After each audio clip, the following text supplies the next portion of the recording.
Isang napakagandang umaga nga sa lahat. Ngayon nga ay araw ng Biyernes Santo. Araw lang ang Biyernes Santo, hindi pati yung mga buhay natin ay pwede maging Biyernes Santo din. Kaya naman guys, sa araw na to, samahan nyo kami na ipagdiwang natin ang ating pagiging malaya sa mga kasalanan dahil lahat ng yon ay tinubos na ng ating Panginoong Hesus Kristo. At sabay na isi-celebrate ang kapanganakan ni Pastora Aileen. Gumawa na naman tayo ng isang makabuluhang masayang pagtitipon-tipon na magiging isang alaala sa paglipas ng mga panahon. Napakasaya nga ng araw na to, nakuha pa naming manghuli ng hipon sa ilog. Ganito nga dito sa probinsya kapag mahal na araw. Bawal nga daw kumain ng karne kapag mahal na araw, kaya kadalasan sa mga tao ay nanguhuli ng isda, hipon, ano pa man na mga lamang ilog at dagat. Meron nga din tinatawag na panunulo sa gabi kung saan usong-uso pa rin hanggang ngayon. Napakasarap nga sariwain ng ganitong pagkakataon. Ganito kami nung kabataan namin noon.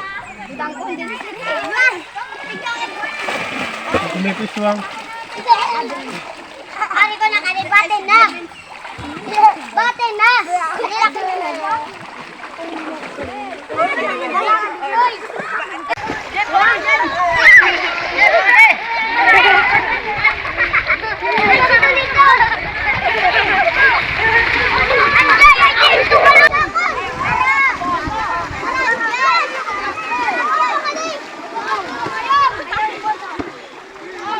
Kira mo na nagirig diba?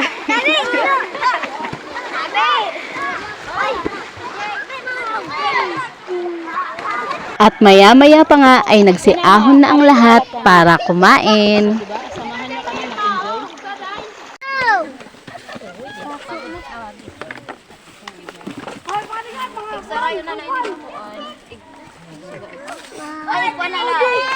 Egline nga to so ganyan di kay basi Ate Lizel!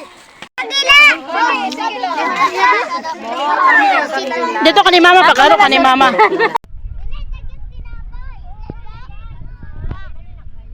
At nang mabusog na nga ang lahat ay nagpicture-picture naman kami at bumalik ulit sa paliligo.